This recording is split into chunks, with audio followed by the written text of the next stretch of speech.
Hello, NFTS.WTF audience. My name is David Cash, Editor-in-Chief, and we are here in New York City for NFT.NYC 2021 with the one and only David Bianchi. David, how are you doing today? I'm great, man. Super excited to be here. I mean, look at this. We're at the top of the world. There's the actual ball that drops every year. I mean, we're in this city post-pandemic. I don't think I've ever seen it this up close. It's kind of fun, yeah. I don't think I've ever, and this is the most luxurious way to do it. Like, forget being at ground level, but we're here celebrating NFTs that are changing the world. Super happy to be here at the top of New York City and supporting NFTS.WTF. Thank you. Thank you. It's a real pleasure to have you here. Yeah. So being a DAO-backed publication, you know, we're very much in this decentralized realm. I know you also, like myself, come from the traditional realm, and now you've kind of really broke into this NFT space super hardcore. What got you started in here, and what really excited you about this whole decentralized aspect of the space? Wow. So a lot of people know me as an actor and as an independent filmmaker, also a globally known spoken word poet. And, you know, I've been involved in cryptocurrency since late 2017. And so I understood the underlying technology of the blockchain. But when, obviously the big news is when Beeple sold for 69 million at Christie's. It's like everybody paid attention, at least anybody that was involved in crypto. So I started to look at the space, and this was like during the pandemic, and I was trying to find a new way to invigorate my creativity while Hollywood was relatively dormant. And I've been producing high concept spoken word films for about 17 years. It's an art genre that I created called Spinema, spinning cinema through spoken word, and I hold the trademark to that, so watch out, you guys. You heard it here first. Yeah, and so I poked around the space, and what I found was that the struggle of the space is that most of the on-chain megabyte capacities were significantly lower than what I'm used to working with. Because working in a visual media, I'm used to larger file sizes. Most places at the time were 50 megabytes, 75, 100 megabytes. And me as an artist, I'm not as widely known as a fine artist, even though I am. I'm not as widely known as a photographer, even though I have. I wanted to enter the space doing what I do best, which to me I think is Spinema, which is being a poet, being a filmmaker, being a writer, being on camera, and talking about socially conscious issues. And so I ended up finding a platform that allowed for 250 megabytes on chain, and I minted the first award-winning spoken word film as an NFT called I Can't Breathe. Beautiful. And super full circle moment, of course. You went from being inspired by people to last night getting some selfies with people. So, I mean, here we are in New York, absolutely fulfilling journeys and turning things around. It was a super fulfilling journey. And, you know, I had a great conversation with people. And, you know, we spoke for a while. And I actually showed him the teaser trailer for The Revolution is being televised, which we'll talk about here shortly. And he looked at it, he's just like, that's cool. He's like, that's cool. He's like, that's cool. He's like, I've never seen that before. He's like, this is something that's the best thing you could ask for. Right, and so for the GOAT, to be like, I've never seen that before, to me was like not only really refreshing, but it gave me a sense that I'm on the right path, right? Because because nobody's doing what I'm doing in the NFT space as it relates to NFT and crypto art. And so it's really exciting to hear directly from him, knowing that him, who is arguably the most important crypto artist in the universe, basically said that you know, what I'm creating is compelling, sophisticated, and it's something he hasn't come across. Really, really meant a lot. It's incredible. Congratulations.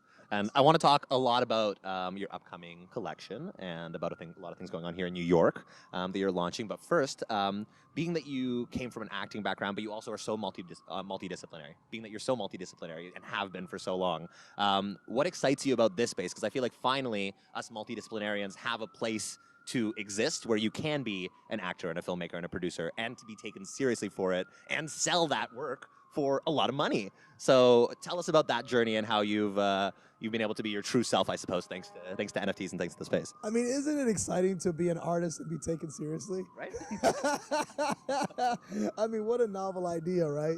You know, I made my first painting when I was in like second grade. My mother still has it framed. You know, so I've been an artist my entire life, and I've been a poet my entire life. And, you know, I came to Hollywood in 2004 and got my SAG card doing extra work. You know, I lived on an air mattress with cockroaches in the kitchen. You know, and I remember I didn't have a blanket. And I used to lay on an air mattress, and I put on 3 shirts and 2 pairs of pants, and I'd bunch up my used clothes in a ball, and I slept like this on a floor in Silver Lake. And so for 17 years working as an actor and being a waiter and a bartender for easy a decade and a half, you know, cutting my teeth as an actor, getting to like, you know, the recurring guest star level and getting the credits in studio films, etc. It's a very, very challenging hustle that I never set out to not win that game. But when the NFT space embraced my work and has sort of propelled me to the blue chip level, it's like, this is something that really makes my heart pump. It's something that gives me the rise of inspiration that I haven't experienced in Hollywood. I probably since I first showed up, you know, where I really feel like I'm not only creating art that is important, that is impacting the world, I really feel a sense of belonging. And I don't see that there's a ceiling, and I believe that the blockchain and NFT art is limitless. Absolutely, especially coming from like poetry, like some of these mediums that have been very much overlooked over the past, you know, decade or two. Being that you can be taken seriously and make money as a poet and doing the different, like doing the specific things that you enjoy and that you are passionate about. Yeah. I think it's so exciting in this space. You can just, if you take it and run with it, and it's really high quality and you believe in it, people will follow that, and people will, you know, be attracted to that. And I think you're a testament to that in the space. So congratulations. Well, I appreciate that, and you're absolutely right. And being able to be a self-sustaining artist is what we all fight for, right? That's what every actor, that's what every musician, that's what every muralist, that's what every street artist wants. You want to be able to be self-sustaining, and that's exactly what NFTs and the blockchain affords the artist, which is basically passive income. Residual income, which is how actors survive. You were a child actor. You're aware of how that works. And so now, you know, artists can earn equity in perpetuity through the assets that they create through their intellectual property. For the first time in human history, we're monetizing ideas and controlling those ideas at the source without an intermediary to take commissions or tell us what we should or shouldn't do. And what's really cool about why I'm so inspired is what you just alluded to, which is my signature as an artist, being a Spinema artist, I am identified and I am embraced for what my signature is. Absolutely. And that's what we want. And so I invite any artist, this is my call to action to you, and I'm gonna look directly at the camera, that if you're an artist and you don't believe you can do it, get out of your own way and get started. Because if you believe that you can, then you absolutely can, because this blockchain is available for you, and it's available for anybody that wants it. So don't wait, don't go half in, go all fucking in and get it done. Amen. I love that. Coming from LA and coming from Hollywood, because also you have worked in traditional media for some time, Sure. how do you feel like that industry is going to be affected over the next few years? I feel like, you know, people have seen, like, obviously art came first because it made sense. You know, artists needed a new way to monetize. The gallery system never has been changed. Like, since the 1800s, the art gallery system has remained more or less the same. And then music was kind of the logical next step. We now see music companies coming in because they already had royalties, so they can justify it. We also see sports and other people who've sold tickets. Like, everybody has their link in. But I do feel like you're one of the first people really pushing cinema into this space. As you see, we're transitioning into the whole Spinema conversation. But how did that start for you? I know you've been doing Spinema for a really long time. And how do you see things getting maybe longer form and more? Your work is so highly produced, and I don't see a lot of people doing that in this space, if anybody. So how do you see the next maybe 5 years panning out in terms of the film industry? Well, I think it's a really layered question, but yeah, I am pretty singular as it relates to the NFT art that I'm creating. There's nobody in the ecosystem that's creating sort of super high concept, cinematic, socially conscious work, or any spoken word poets that are doing things at a very, very high level like I am. There's a couple other poets that are sort of coming, and I hope that I can inspire them so that they can follow in my footsteps and sort of do what I'm currently doing right now. And Spinema, just so anybody knows, you know, these aren't poems that are shot with an iPhone. Like, these are treated like high-level theatrical experiences. You know, 15, 20, 30-person crews. We shoot on Alexas. We shoot on Reds. I enlist award-winning cinematographers. These are beautifully scored sound design. So I treat them like theatrical pictures, right? So the bar is pretty high for anybody that's following me. But I do want people to follow me.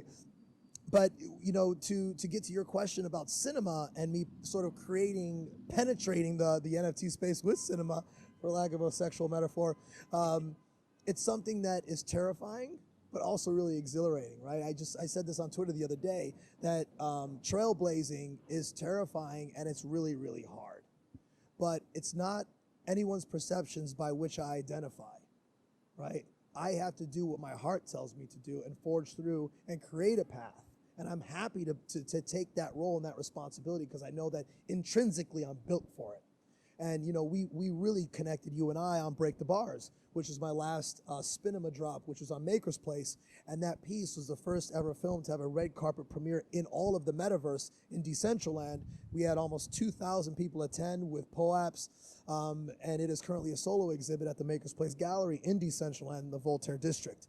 So it's really exciting to see cinema coming to the blockchain and what I'm trying to do. And at an independent level, I really believe that the blockchain is going to create a new mini major for Hollywood. You know, if we look at the 90s and we look at like Focus Features and we look at, you know, the Miramaxes and these sorts of smaller mini majors back then, Screen Gems at the time, they sort of changed the Hollywood landscape. And I believe that we are the new mini major and that we're going to give Hollywood a run for their money.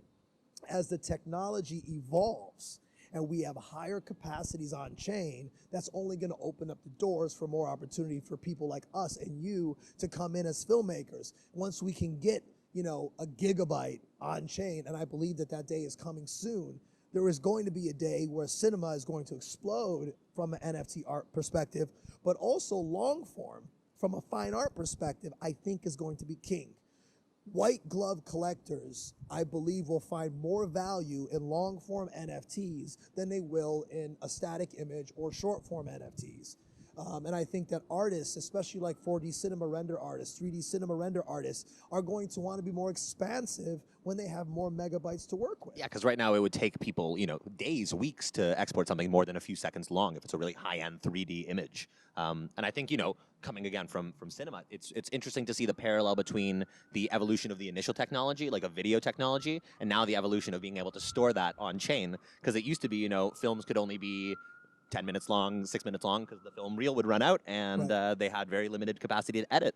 But now we see that really being perpetuated through digital media. And I think as we saw, like the really innovative people who took shorter form cinema, you know, in the initial days, like in France and these innovators, I think we see a new resurgence of that now with you and people taking short form cinema, like really cinematic premises, and bringing them to the blockchain. So speaking of, I mean, please. Well, and I want to also preface for anybody that's out there, because people can be very puristic as it relates to art, crypto art. Well, crypto art has to be a GIF. Crypto art has to be a JPEG. Well, I mean, crypto art to me is anything that is basically sealed in a digital format and then concreted on the blockchain. That makes it crypto art.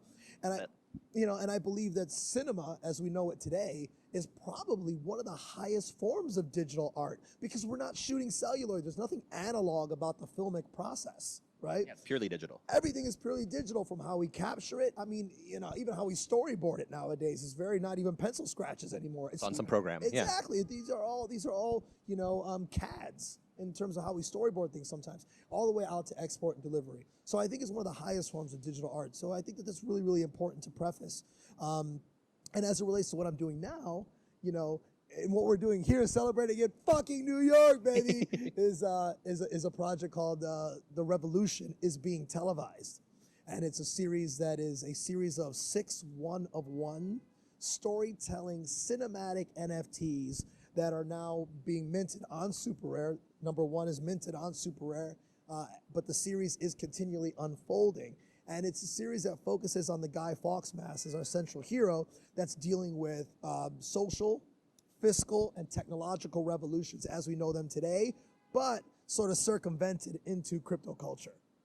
I love it. I mean, at least for me, when I started in blockchain and Bitcoin initially, there really was this huge connotation to the dark web, to you know, to anonymous and to these organizations, and I definitely feel a connection to that, and I know a lot of people in the community do.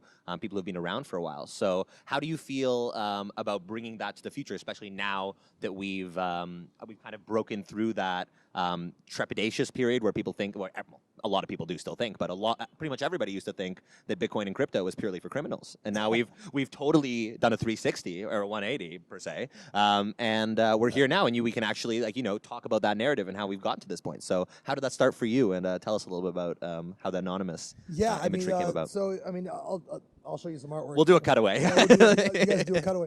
But you know, the revolution will not be televised was Scott Heron poem, right? Kill Scott Heron, and so that poem really speaks to me. The revolution will not be televised. The revolution will not be televised. And when that was written, the revolution was not televised. Oh shit, the ball just turned green. Oh wow. This revolution is being televised, by the way. So the revolution will not be televised, and back then when it was written, the revolution was not being televised. But one of the things that I find so important to me as an artist is that the revolution is being televised. In fact, Time Magazine a couple of years ago called the person of the year the protester. during the Egyptian revolution, for example. And so now the revolution is being televised here, and that modern media does a really, really good job of skewing what they want you to see, believe, hear, and think. Even at a revolutionary level, at a protest level, when they talk about cryptocurrency, they try to perpetuate a narrative. Yeah, they absolutely. skew Yeah. the narrative. When it comes to the idea of NFTs and crypto art, oh, it's a joke, it's dead. They skew the narrative. And so our truth exists on the internet, and it exists on social media, and even social media platforms censor content. You know, they'll shut down social media entirely in Middle Eastern nations. And so I wanted to be able to tell stories, short form stories, 45 seconds to about, the longest one is about 2 minutes long, that focuses on different ways that the revolution is actually happening. So the destruction of physical art and the birth of crypto art, the destruction of fiat currency and the rise of cryptocurrency, the idea of the theatrics of what television and media perpetuates us to believe as it relates to revolutions, and using the Guy Fawkes mask, which is in the public domain, meant a lot to me. Not only is it a symbol for global revolution, it's also a very important symbol for crypto and counterculture, as you said so importantly. So what was also really important to me is in this series was to protect the sanctity of the mask, because many brothers and sisters worldwide have lost their lives wearing that mask in social and civil protests. And that mask, to me, has a superhuman connotation to it.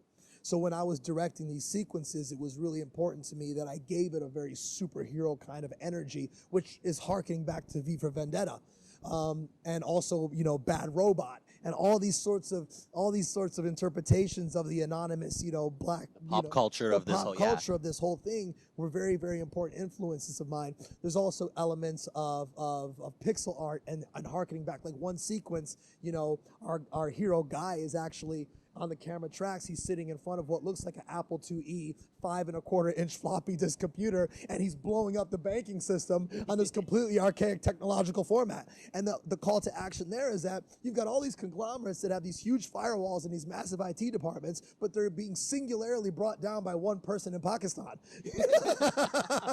Beautiful. And it's hilarious. And so there's a lot of satire, there's a lot of hidden metaphor, a lot of innuendo. But it is really about basically exalting the power of revolution. Because everything that we know in the world today is birthed out of revolution. Even if we look at United States of America, it's birthed in the Tea Party, in the Revolutionary War. Literally founded by. Anything that is women rights, LGBTQ, people of color, everything that we have today is a result of revolution and uprising. Absolutely. And us, in finance and art and blockchain, we're part of the new revolution. 100%. And I love that you're mentioning that, because anytime I talk to a lawyer, a bank, a massive conglomerate, and they have something to say about crypto, or how, oh, it's so shady, you're hiding everything, they just, a large percentage of the world, the majority of the world, fundamentally does not understand the power of blockchain. The fact that we are being more transparent than ever. We're not hiding. And I love that you're taking this Guy Fawkes mask that has this kind of connotation in pop culture of being this like revolutionary, and you're showing that this is a symbol of the crypto and the NFT movement, because we're not taking no for an answer, and we know what our rights are, and we know what we can do, and we're taking control of our finances and control of our sovereignty. And that's what we're doing here. And you know, you nailed it. And exactly what you're talking about is exactly why Microsoft, IBM, CAA, you know, Meta, Facebook. That's why all these big organizations are floating around NFT.NYC right now, because they know we're fucking up to something. Yeah, I got a DM after my chat yesterday from like the CMO of Hinge, being like, "Oh, maybe we should do NFTs." I'm like, "Yeah, maybe you should." Everybody, you know, everybody's just trying to break in right now. Absolutely, and I think we're very much still in the dial-up phase of this movement, and for anybody that is, you know, bi-curious, just jump in, you know, because we are welcoming. And one thing that I do have to say about the NFT community is that everybody that I've come across here, you and us included, and even this gentleman behind the camera and everybody, we are inspired to be here because we know we're a part of something, and everybody's so welcoming and so inviting and so able and willing to help and offer a lending hand to somebody that wants to be onboarded. And the NFT community, it really is a family. You know, I was hanging out with some of the Metaverse gentlemen last night, And you know, Tubador is such a worldly man, and he said to me, you know, he said to me, David, you know why we're so connected to this experience? And I said, why? He says, because we are the metaverse. He says, As it stands right now, it's true. It's true. Because he says, we are the metaverse. We are not the audience. We are building it. So because we are building it, that's why you feel so connected to it, because we almost feel like a birthing responsibility. 100%. And that really sat with me. It's true. Yeah. It's so real. In my talk yesterday, I was mentioning the biggest difference for me between, and a bunch of lovely folks have talked about this, but the biggest difference for me between Web 2 and Web 3 is Web 2 was about building an audience of people who could you could cater to, and Web 3 is about building a community that we're all a part of, including the people creating the content. So I think one really exciting part for me, and I'm sure for you too, here in New York, finally after the pandemic, being able to meet a lot of the people who we've talked to over the past year or so in person, and actually connect and talk and figure out what we'd like to do together. It's incredibly inspiring. And I mean, you're wearing your Bored Ape hoodie. I'm sure you run into people on a daily basis here, just on the street, and you're like, hey, we're in a community together. We have that intimate connection. And like yesterday, you know, we were at the Super Rare party, and you were talking about your brand new piece, because I know you launched, to put in context, David launched the first in his upcoming series this week, and the rest are coming shortly. So how do you feel about bringing this into the community, being so physical and being able to walk around and share a physical piece of AR integrated content with somebody in person and see the reaction? Tell us a little about how New York has been for you so far, and the launch of this project. I mean, it's been great. Look, anytime that you walk the plank as an artist, it's always a little bit terrifying, especially when you're creating something that is very avant-garde as it relates to what people are used to. But I know my heart is in the right place, and my work is sharp. It's sophisticated. It's succinct. My aesthetics are very high, and people have responded really, really beautifully to the work, but also really beautifully to like the augmented reality posters and the augmented reality flyers that I put together, you know, and, you know, using augmented reality and physical pieces are just an example that I think culturally people are really identifying with Bianchi, because they're saying, wow, this guy isn't just a one-trick pony. Like, he really I'd say you're the opposite. like, I really believe in the technology. I believe in the mechanisms, and I want to lean into that technology and those mechanisms so people can really understand that I enjoy this culture, and I enjoy being a part of crypto art at a really, really high level. And everybody in New York has been just really, really warm and really, really welcoming. And yeah, and I love my apes. I have a couple OG apes, and I'm happy to be a part of that community. And it's like something I've never experienced before, and it's only the beginning. Absolutely. And speaking of the beginning, we're going to start to wrap things up, but I want to make sure that we give some time to talk about the revolution that we are perpetuating here.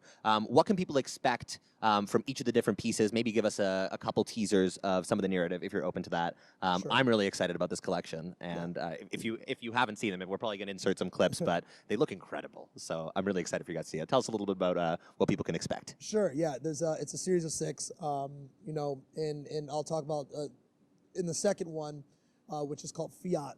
You know, we see a guy evolve, like basically he appears from the shadows. And I shot all this at like 60 frames on anamorphic lenses. You know, it's CinemaScope with these beautiful vintage Lomos, and it's really sexy. And he appears from the smoke, and he's got a bunch of $100 bills in his hand, and he takes it to a butane torch and literally incinerates it in slow motion. And as he comes around, he's sort of flailing it like a belly dancer and smacks it in his hands, and then it instantly turns into a holographic image of a Bitcoin. Beautiful. Hovering in his hands, you know. Number 3 is called Computer. It's a low tracking shot that comes up to a computer, and we see guy sitting behind a computer, sort of toggling.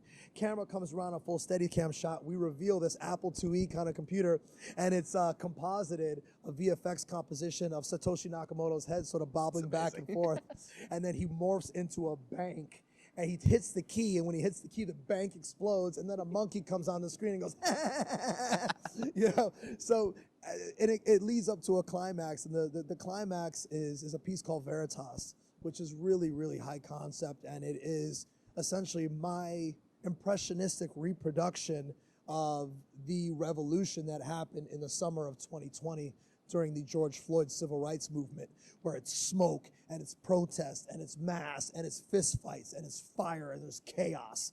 And it eventually whips into a shield of smoke and reveals Guy with a mask on, and he spits blood out through the mask, and there's blood running down his beautiful white collared tuxedo shirt, and he walks up and puts his hands on a body bag that has the word greed written on it. Wow. And so the idea is that we denounce hate, we denounce greed. You know, hide your elders while the children come out and play. And we always are seeking the truth, veritas.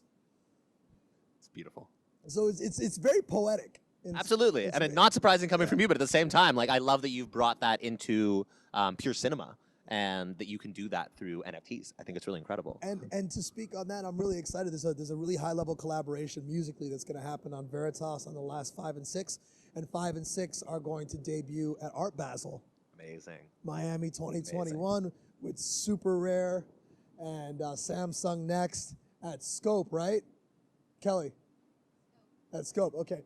So 5, I gotta make sure I get that right. So 5 and 6 are gonna premiere at Art Basel with Super Rare, Samsung Next, and Scope. And it's gonna have a beautiful high-level musical collaboration. And there's also some AR stuff that's gonna be happening at Art Basel, Miami. I don't know. It could be very exciting. Very exciting, and that's also with Super Rare and Super World. I'll say it. Yeah. Cut it out if you don't want to. Yeah, we're still doing it. Yeah. There's some AR. There's something interesting going to be happening there. And I was also talking to the Super Rare curators yesterday that there's going to be a huge monolith that's going to be placed in the center of Miami that my work may be on as well. So there's a lot of cool stuff happening around my work and Super Rare and Miami, and we're going in, and we're changing the game. We're just.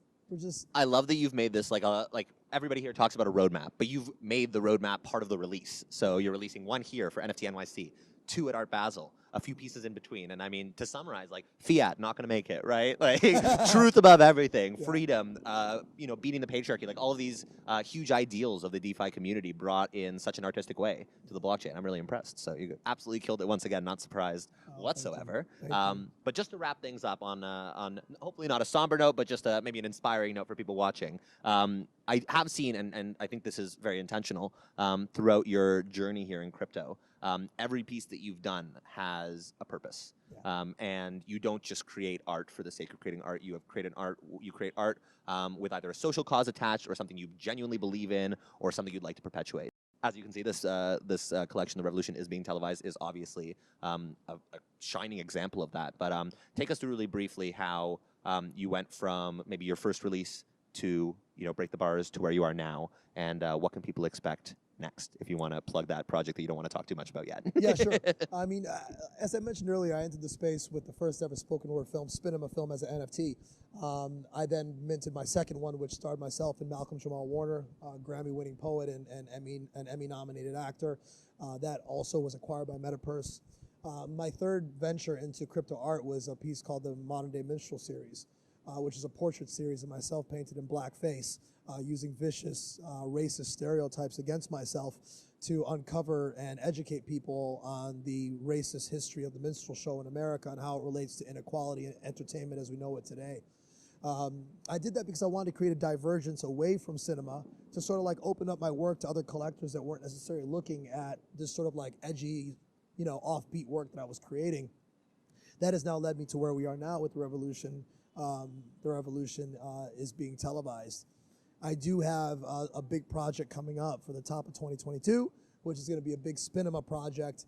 I will say it is an anti-gun violence project that is going to be directed by an A-list director. And this is exciting for me and I think for the entire ecosystem because we are creating a Spinema film with an A-list director that is completely funded by the blockchain, for the blockchain, and will be minted as a one-of-one NFT with limited editions and will premiere in the metaverse. Because of what we did with Break the Bars, we understand that it works. We understand that there's a model for metaversal film premieres now, and it is going to shock the NFT community at how explosive this piece is going to be and how much trend setting we're going to be able to do through this work. I'm also diligently focusing on a generative project as well. I literally got drops scheduled all the way through probably April 2022. So it's a busy man. Yeah, and in between I'm shooting a television show for Universal. So course. It's You a know, lot as one happening. does, as one does. But I just to touch on it, because I think people listening will resonate with this. When David talks about his work, the first thing you bring up is what's it about? What's the cause? We're going to Yeah. do a piece about gun violence. Yeah. I mean, you have an A-list director attached, but Yeah. for you, I feel like the first step is what problem are we going to solve here? How are we going to make a difference? Right, And exactly. That's beautiful. And my mission here in NFT art, and I can't say it's going to be my lifelong mission, but I just believe that it will be, is I want to be able to create artivism, right? I want to art educate. I have donated a significant amount of proceeds from all my drops to nonprofits that are changing the world in real time. I think it's very important that we donate proceeds to nonprofits that are in line with our thinking. I've worked closely to onboard various nonprofits into the cryptocurrency space. I don't give away fiat, I give away ETH. It's beautiful. And I make sure that they have crypto wallets so that they can embrace the technology and also perpetuate the value of the blockchain and cryptocurrency into their respective communities so that we can perpetuate the glory of this world that we live in and we work so closely in. Listen, my bills are paid and my needs are met. And I have faith that God will cover me in all my capacities. So it would be morally irresponsible for me to create socially conscious work, but not donate to the social organizations that are changing the world in real time. So I've donated almost $20,000 to the George Floyd Memorial Foundation. Also have donated now almost a combined $15,000 to the New Earth Foundation, focusing on inner city youth. These are things that are important to me. Donated Ethereum to NFTs for the culture to help further BIPOC artists in digital and crypto art. It is about the mission. This stuff is bigger than me. All I am is just a vessel. I'm literally a human form, a spirit in a skin bag with bones, right? And I am delivering art that I genuinely know is changing the world, raising the conversation, but inspiring people at the same time. You're definitely inspiring me. You're one of the best people I know, and I'm so happy we got a chance to do this. If you are not yet, make sure you are following Mr. David Bianchi on all social media. Where can they find you? And do you want to give them maybe the super rare page where they can check out the drop, the revolution? Sure, yeah, absolutely. David Bianchi, Bianchi. David Bianchi official Instagram, David Bianchi Twitter. But you just go David Bianchi and search me on Super Rare. You'll find my creator page. I'm really excited. And how exciting is it for us to sit here and do this? You know, we spent so much time talking on Clubhouse and speaking in the meta that this in real life experience, like I hugged you so big when we first met each other face to face. And that has happened so many times. And when we see IRL people, it's like, wow, you're a body. A real human. And I look forward to continuing this. We have such a great relationship, and I know we're going to continue to grow together. So thank you for the opportunity for the conversation. Absolutely. It's such a pleasure. Everybody, please make sure you go to superrare.com. A few of the pieces will still be available as they're releasing over the next month or so. This is David Bianchi and David Cash here for NFTS.WTF. Thank you for all taking the time, and have a great rest of your day wherever you are in the world. Take care.